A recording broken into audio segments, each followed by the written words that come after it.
તો અહીંયા થોડા ટાઈમ પહેલાં તમને બતાવ્યું હતું કે અહીંયા બધું ખાલી હતું ગાઈસ. અત્યારે હાલ થોડું પાણી છોડવાનું છે, વધારે નહીં છોડવાનું ગાઈસ. કોઈ ચિંતા કરવાની જરૂર નહીં, કારણ કે કોમ ધમ દુકાન ચાલી રહ્યું છે ચારેક પોર. એવું છે પટ્ટો, ઘંટીનો પંખ, પટ્ટો. પછી બીજું લાયા એટલા માટે પટ્ટો. તો ગાઈસ પટ્ટો કાઢી ચલો. કટ પડી ગયા છે ને એટલા માટે ઘંટીમાં બરોબર હરખું હેઠતું નહોતું. કદાચ ના તો ગાઈસ છે ને પાછો ભરી દઈએ. કદાચ આવી જાય છે ગાઈસ. જુઓ ખાતર લઈ, તો વરસાદ તો આવશે તો આપણે ગાઈસ ખાતર લઈ થેલી ભરી અત્યારે ને અત્યારે જુઓ કોથળો તોડી દીધો છે ને અત્યારે ગાઈસ ગાયો બેહવાનું મૂકવાનું ચાલુ થઈ ગયું જોઈએ. કારણ કે અમારે તો ગાઈસ ભેંસને તો બહુ તકલીફ પડી જાય ખોણ વગર. નહીં મમ્મી? ગાઈસ ગુડ મોર્નિંગ, જય માતાજી. આજના મારા નવા વ્લોગમાં તમારા બધા મિત્રોનું હાર્દિક સ્વાગત છે. તો ગાઈસ જો વાગી ગયા છે અત્યારે 8:30 ઉપર થઈ ગયા છે ગાઈસ. અને આપણે છે ને દૂધ ભરીને તો ઘેર આવી ગયા છે. ઘેર આવીને તો ગાઈસ ગોમમાંથી આપણે ખાતર પણ લાવી દીધું છે. તો આપણે જવાનું છે અત્યારે લડીએ ગાઈસ. પણ એક મોટો પ્રોબ્લેમ થઈ ગયો છે.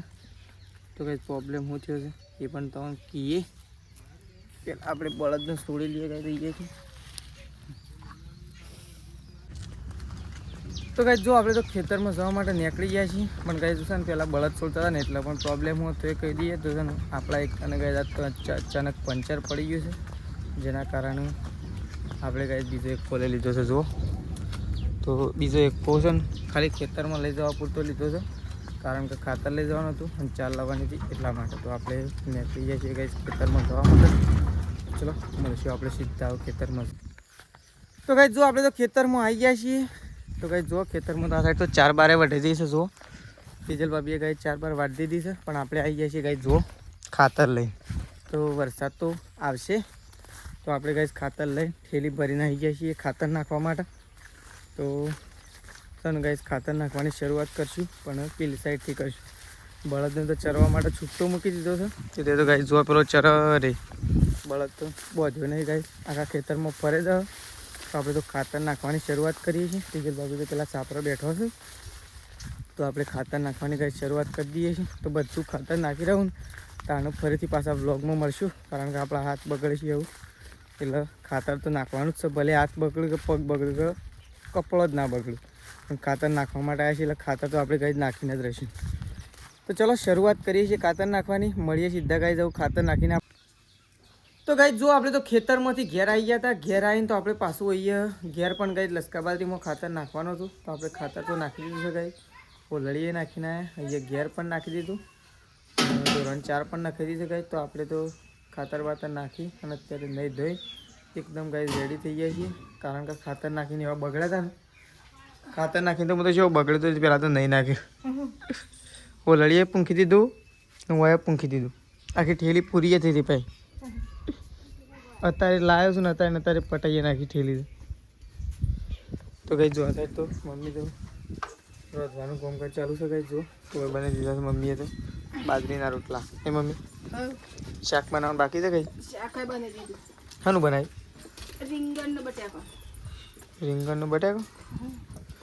તો કઈ રોટલા બની ગયા છે. અરે ઝપક હામી રાખ. જો એ તો રીંગણ અને બટાકાનું શાક પણ બની ગયું ગાય. અને બટાકાનું બાજરી. હા રીંગણ બટાકા. રીંગણ બટાટા. તો જો આ સાઈડ તો કઈ મમ્મી રોટલા બનાવશે. તો રોટલા બની જવાયા છે ગાઈસ. છેલ્લા રોટલા છે બનવાના, અને શાક પણ રેડી થઈ ગયું છે. તો આવું છે ને 11:30 થઈ ગયા છે. તો કંઈ આપણે બેસીએ છીએ ખાવા માટે, કારણ કે ભૂખ તો લાગી જ છે. આજ તો નાસ્તો એ કર્યો નહીં એટલે ભૂખ તો કંઈ બરોબર નહીં લાગી. તો જો આ સાઈડ તો ટીજલ ભાઈ બેસીએ. ખાવું નહીં તમારે? મમ્મી તારને ખાવું? તો કંઈ હું મમ્મી તેજલ ભાભી 3 જણા ખાવા માટે બેસીએ છીએ. પણ મમ્મીને છે ને રોટલો ચડીને અને મમ્મી લઈને આવો પછી ખાવા માટે બેસે છે. અને આપણે તો કંઈ જવું હાલ જ બેસીએ છીએ, કારણ કે ભૂખ લાગી છે ને એટલે હું ખાવા માટે જ બેહું છું. ચલો ખાઈ લઈએ ગાઈ. તો ગાઈ જો આપણે તો ખાઈ લીધું છે. અને આ સાઈડ તો મમ્મીને ગાઈ જો ખાઈ રહ્યો છે. મમ્મી પપ્પાને ગાઈ પપ્પા તો સટલાસના જ્યાં છે. તો આ સાઈડ તો મમ્મી અને તેજલ ભાભી 2 જણા ગાઈ ખાવા માટે બેઠો હતો. તો જુઓ તેજલ ભાભીને ગાઈ ખાઈ રહ્યો, મમ્મીને 2 જણા. જો આ સાઈડ તો તેજલ ભાભીને ગાઈ ખાઈ ઊભો થઈ ગયો. ને મમ્મી શાક છે મસ્ત નહીં બની ગઈ તો કાંઈ રીંગણ બટાકાનું છે ને મસ્ત શાક બની ખાવાની એ મજા આવી હતી રીંગણ બટાકાનું શાક અને બાજરીનો રોટલો ગાઈ તો ચલો આપણે થોડા એક જગ્યાએ ગાઈ જઈ રહ્યા છીએ અડધો કલાકની અંદર પાછા આવીએ છીએ તો ફાઇનલી ગાઈ આપણે આવીએ છીએ અત્યારે ધરોઈ ડેમ તો ગાઈ ધરોઈ ડેમ છે ને આપણે થોડા આગળ જતા હતા પણ અત્યારે ધરોઈ ડેમ બાજુ એટલા ઊભા રહ્યા તો અહીંયા થોડા ટાઈમ પહેલાં તમને બતાવ્યું હતું કે અહીંયા બધું ખાલી હતું ગાઈ અત્યારે હાલ થોડું પાણી છોડવાનું છે વધારે નહીં છોડવાનું ગાઈ કોઈ ચિંતા કરવાની જરૂર નહીં કારણ કે કોમ ધમ દુકાન ચાલી રહ્યું છે ચારેક પોર પણ થોડું પાણી ચાલુ કર્યું છે જેના કારણે આખું બકેટ આપણે જે ખાલી કરી દઉં ને એ તો ગાઈ ઓલરેડી ભરાઈ ગયું છે જો હું તમને બતાવું ધરોઈ ડેમનો અત્યારનો નજારો ગાઈ તાજો આજનો જો ગાઈ આટલું સામાન્ય પાણી છોડ્યું છે તો જો અત્યારે આખું બકેટ ગાઈ ભરાઈ ગયું છે અને એકદમ ખાલી હતું પણ એવું લાગે છે કે થોડું પાણી વધારે આવી રહ્યું છે જેના કારણે સામાન્ય પાણી છોડ્યું છે અત્યારે એટલે આપણે તો ચલો ગાઈ તો ઘેર જઈએ છીએ હજી આગળ થોડું કોમ છે એટલા માટે તો ગાઈ જો આપણે તો ઘેર આવી ગયા છીએ આ સાઈડ તો મમ્મી તો શું કરે મમ્મી હા અને હું તો ધરોઈ જતો કે મોર જોતો થોડું કોમ હતું કે એટલે મોર જોતો કે લાંબી એટલે આવું પણ હું મોર જોતો કે એ ધરોઈ ડેમમાં થોડું પાણી છોડ્યું થોડું એટલે લગભગ ખાલી એમને છોડ્યું હતું પેલું બકેટ ખાલી કરી નાખ્યું હતું ને તેરું પાછું ભરી નાખ્યું સારું કહેવાય હા સારું કહેવાય પાણી થોડું આવ્યું છે ડેમમાં એક પછી છોડું જ કેટલું પણ જો વધારે આવ્યું જ નહીં હજી પાણી થોડું આવ્યું પણ વેચા તો તેરું ખાલી હતું કેટલા ભરી તો કઈ મમ્મી તો પાણી પાવા છે ઢોરોનું પપ્પા તો સટલાશ ના આયા કે નહીં આયા છે વાર લાગશે કોઈ અંદર થોડું મેં આવ્યો એમાં તો મેં જબર આવતો મમ્મી મોર પેલ માગતો શોખ જ છોટા પડ્યા હું તો વરસાદ હતો તો કે બાઇક છોડી મેલી ફટ લઈને ઘેર નાખ્યો એમ કોઈ પલળી ગઈ ચોક હાલ નહીં ધોઈને જોતો આમ પલળી ગઈ એટલે ફટ લઈને આવતો રહ્યો પણ મેં પાછળ આવતો હતો અને હું આગળ નીકળી ગયો ફટ લઈને તો કહે ચલો મમ્મી તો ઢોરમાં પાણી પાવા છે તો આપણે એક ગાયનું પાણી પી નાખીએ એટલે મમ્મીને ઉપાડીને ના લઈ જવું પડે નહીં તો કઈ જો 4 વાગી ગયા છે આપણે તો કઈ ઊંઘ્યા હતા તો ઊંઘીને ઉઠી ગયા છીએ તો કઈ છે ને બરોબર ને ઊંઘી ગયા હતા તો બરોબર ના ઊંઘીને અને હવે ગાઈઝ ઉઠી ગયા છીએ ઉઠીને આપણે વ્લોગ સ્ટાર્ટ કરી દીધો છે અત્યારે પાછો તો જો આ સાઈડ તો ગાઈઝ પપ્પા તો સટલાસના જતા સવારના તો સટલાસનાથી હવે ઘેર આવી રહ્યા છે સવારના ગાઈઝ જતા ને 9-10 વાગ્યાના તો હવે 4 વાગે ઘેર આવી રહ્યા છે જો પપ્પા ગાઈઝ હું લાયા આપણે પપ્પાને પૂછીએ ગાઈઝ તો જો પપ્પા તો મારું ઠેલું ભરીને આવે છે જો કોક લાયા રે તો જો ગાઈઝ પપ્પા તો સતલાસના જ્યાં હતા તો સતલાસનાથી કોઈક લાયા છે ગાઈઝ તો જો આ સાઈડ તો મેં શું તો ગાઈઝ પપ્પાના હમી આવી દીધું કશું લાયા નહીં તાર માટે કશું નહીં ઠેલી લાયા તાર માટે તો જો પપ્પા તો ગાઈઝ એરંડા લઈને આવ્યા છે બિયારણ નહીં પપ્પા શું એરંડા છીએ લાયા બે જ લાયા બે જ ઠેલો લાયા ત્રણ નતા કહેતા તઈ તો તાર મૂકી તઈ તો ત્રણ ઠેલો કહેતા એટલે કીધું હા શાક હું લાયા મેં શું બાબુ હું લાયા ડબ્બો નહીં એવું છે પટ્ટો ઘંટીનો પંખ પટ્ટો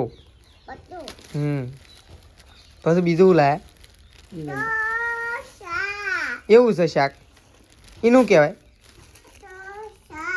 એમના શું કહેવાય એનું નામ હું ગીલોડી હા ગીલોડી તો કહે પપ્પા તો જો શાકભાજી લાયા છે એરંડા લાયા ને પટ્ટો લાયા નહીં પટ્ટો તો કમ્પ્લીટ આવી રહ્યો જ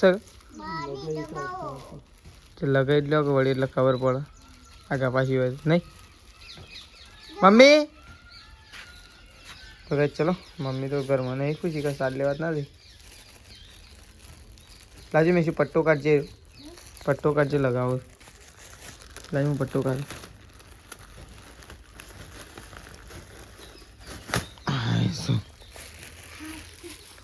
તો જો પટ્ટો તો આપણે કાઢી દીધો છે ઘંટીનો પટ્ટો મંગાવ્યો હતો કારણ કે દવામાં જવામાં કંઈ તકલીફ પડતી હતી એટલા માટે પટ્ટો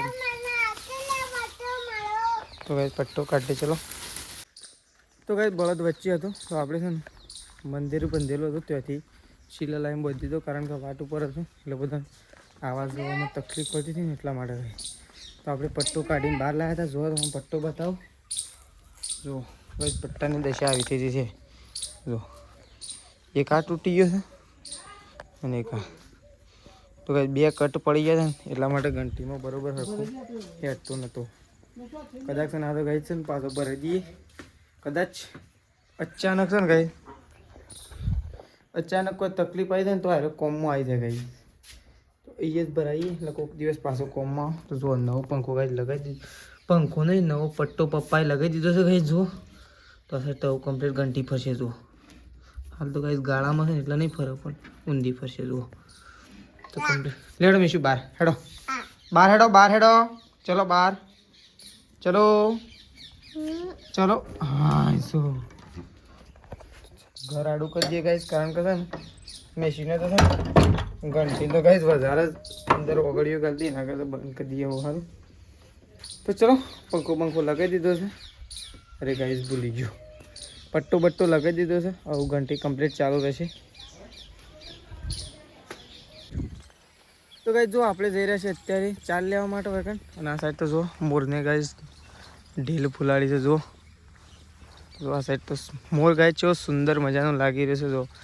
અહીંયા ગામડામાં આવું કુદરતી વાતાવરણ ગાય આપણે નજીકથી જોઈ રહીએ સૌંદર્ય જો. એ આપણી એકદમ નજીક મોર છે તો પણ મોર ગભરાતો નહીં કારણ કે મોર માણસાવ થઈ ગયો કહેવાય છે ને માણસાવ. તો આપણે તો ભાઈ તેજલ ભાભી 4 વાગે છે તો ચાલ લેવા માટે આવી ગયા છીએ ફોટીઓ લઈને. તેજલ ભાભીએ ગાય બોલાયા 4 થઈ ગઈ છે એટલે ફોટીઓ લઈને આપણે ઘેર આવી ગયા છીએ. મેં શું ઊંઘી હતી છે એટલે ભાઈ મમ્મી તો ઘેર છે. આપણે તો પોટલું બોટલું ઉપાડીને ગાય ઘેર છીએ. આ સાઈડ તો જો એ તો બીજા ખેતરમાં વાઢવા માટે આજ તો બેસી ગયો છે તેજલ ભાભીને તો ગાય મને લાગે આ ખેતરમાં પતી ગયું હોય ને એવું લાગે. કદાચ પતી હોય કે ના પતી હોય પણ તેજલ ભાભીને બીજા ખેતરમાં બેસી ગયો. તો ચલો એમાં ગયા ને તાણ ગાય વાયરો જ આવ્યો. તો ચલો 4 બાર થઈ ગઈ હોય તો આપણે વધી પોટલું લઈને ઘેર નીકળી ગયા. ગાય જો મગફળી જેવી થઈ. આ ખેતરમાં આપણે બાજરી વાવી હતી જો. એ ખેતર પાછું આપી દીધું છે એમનું હતું આપણે બાજરી વાવી હતી એમને મગફળી વાવી છે. મગફળી વાવી જઈશ જોઈએ. તો ચલો આવી ગયા છીએ પોટલું બોટલું બોધી ઘેર જઈએ. તો કઈ જો 5:30 થઈ ગયા છે ને આ સાઈડ તો અત્યારે તો જો ચા મુકાઈ ગયો છે 5:30 વાગે એટલે ચા મૂકવાનું ચાલુ નહીં મમ્મી. ગાયો દોવાનું ચાલુ કરવાનો ચા મૂકવાનું ચાલુ કરવાનું પહેલાં એટલે એમ નહીં અંદર વેળવા માટે પહેલાં ભેંસ તો દોવી પડશે કે 6 એટલી કર પણ દોવાનું ચાલુ કરો ચા પી લઈએ એના કરતાં તાજા દૂધનું પીએ. એ તાજું જ છે પણ આ તો એકદમ તાજું. તો જો આ સાઈડ તો કઈ બાંધ ઢગલો કર્યો છે બધો નહીં મમ્મી. એમ પેલો બાંધ લાવી લેવાનો છે પેલો પડે રે દેખાય છે પેલો ભારો બંધેલો રહ્યો પેલો લાવી લેવાનો હશે. ખોટો એકન પલળી જશે ના કરતો એકન લાવી નાખી દેવાનો સાપરા ના ચાલે. આ બધો ફાળવાનો જ છે બાંધ. તો ગાય મમ્મી તો ગાય જો આ સાઈડ તો ગાયો અને બેહો દોવાનું ચાલુ કરી દીધી છે મમ્મી હવે જો. તો ગાય જવું છેલ્લી ગાય બાકી છે ને મમ્મી. છેલ્લી ગાય બાકી છે અને ખોણ થઈ રહ્યું છે એટલે બહુ તકલીફ પડી રહી છે ખોણના લીધે ને મમ્મી. ખોણના લીધે ગાય બહુ મોટી અછત થઈ રહી છે પણ હું કરીએ ડેરીમાં ખોણ નહીં. આજુબાજુની ડેરીઓમાં ગાય કોન્ટેક્ટ કર્યા પણ કોન્ટેક્ટ થયા નહીં. એક કોન્ટેક્ટ કર્યો છે ગાય જો કોન્ટેક્ટ સફળ થઈ જાય તો રાત્રે આપણે ખોણનો કોથળો લાવી લેવું. પણ હવે પહેલાં કોન્ટેક્ટ સફળ થાય તાણ ગાય કારણ કે હાલ જ ફોન કર્યો આપણી ડેરીમાં હજી ખોણ નહીં આવી કાલે આવવાનું કહેતા હતા. તો ચલો મમ્મીને ગાયો બેહો દઈ નાખે અને એક કોઈ ગાય મૂકવા જવાનું રહી ગયું છે. એક મૂક્યા ઉપર છે કારણ કે કદાચ સવારે ના લઈ જવાનું તો આપણે લઈ જવાય તો પણ અત્યારે મૂકીએ પહેલાં પંચર પડી ગયું છે ને એટલા માટે એને પંચર કઢાવવા જ જવાના હતા. હા પણ ખાતર ને બધું નાખવાનું હતું એટલા માટે છે ને એને પંચર કઢાવવા જવા. આ સાઈડ તો ખોણ પણ મૂકી દીધું છે ઢોરાને. હવે ખાલી 4 નાખવાની બાકી છે ને મમ્મી. તો 4 નાખવાની બાકી છે. મમ્મીને આવી ગયો છે લોટ ચાવવા માટે. લોટ ચાવવા મને ખબર પડી ગઈ પણ એટલા ઊભા થઈ ગયું મને ખબર પડી જ જાય. લોટ ચારવા રોટલી બનાવવા. રોટલી બનાવશો કે રોટલો રોટલી બંને બે અને શાક ગિલોળીનું બનાવશો કે બનાવો ના એમ કર અત્યારે દાળ બનાવજો એવું રાખો ગિલોળી બપોરે રાખો દાળ બનાવો. અરે દાળ બનાવો તો ભાઈ આજ તો દાળ બનાવીએ બાજરીના અને ઘઉંના રોટલા. એટલે જેને ઘઉંના ભાવીએ ઘઉંના અને બાજરીના ભાવીએ બાજરીના બરોબર. તો ચલો મમ્મી તો ગાય લોટ ચાળવા માટે આવે છે તો મમ્મીને હવે રોટલા બનાવશે. ગાયો બેહો તો એટલે આપણે જઈશું દૂધ ભરાવવા માટે. તો ગાય જો અમે તો ખાવા માટે બેસી ગયા છીએ. તો ગાય જો આ સાઈડ પપ્પા બેસી ગયા છે અને આ છે કપાળ લાલ કરી દે અને આ મોય પડશે તો ગાઈસ જો આ સાઈડ મમ્મી ખાવા માટે બેસી છે, આ સાઈડ પપ્પા ખાવા માટે બેસી ગયા છે, આ સાઈડ ગાઈસ મેશીને અને જો તેજલ બાપી આ સાઈડ બેઠા છે. તો ગાઈસ ચલો ખાઈ લઈએ કારણ કે લાઈટ જવાની તૈયાર છે, પહેલાં ખાઈ લઈએ. તો ગાઈસ જો ખાવાનું તો ખાઈ લીધું છે આપણે, પણ આ સાઈડ તો ગાઈસ ખોણ લાવ્યા હતા અત્યારે ને અત્યારે જો થોડો તોડી દીધો છે અને અત્યારે ગાઈસ ગાયો બેહવાનું મૂકવાનું ચાલુ થઈ ગયું છે. કારણ કે અમારે તો ગાઈસ ભેંસને તો બહુ તકલીફ પડી જાય ખોણ વગર તો નહીં મમ્મી. તો જો એક ગાયનું આ ખોણ જ આમ જોઈશું ને બાપડે. તો ગાઈસ જો ગાયનું ભેંસનું મૂકી દીધું છે. આ બેવાનું ખોણ વગર લોચા પડે નહીં મમ્મી, બાકી તો બીજાને તો ખોણ મૂકીને દોવાનું એટલે ચાલે. મેં હા તો અત્યારે રહી ગયો તે સવારે ખાજો ધરે મૂક્યો બસ હું ચિંતા ના કરો. તો ગાઈસ જો ગાયનું બેવાનું તો ખોણ મૂકી દીધું છે, 2-3 જ મૂક્યું ગાઈસ કારણ કે બધાને તો અત્યારે નહીં મૂકતા. તો ચલો આપણે તો ગાઈસ જવું પથારી કરીએ કારણ કે સવારે થોડું વહેલા ઉઠવાનું છે, કોમ છે એટલા માટે. તો ચલો આપણો વ્લોગ આવું ગાઈસ આટલો પતાવી દઈશું, સવારે નવા વ્લોગમાં મળીશું. ચલો ગુડ નાઇટ, જય માતાજી, જય બહુચરમાં.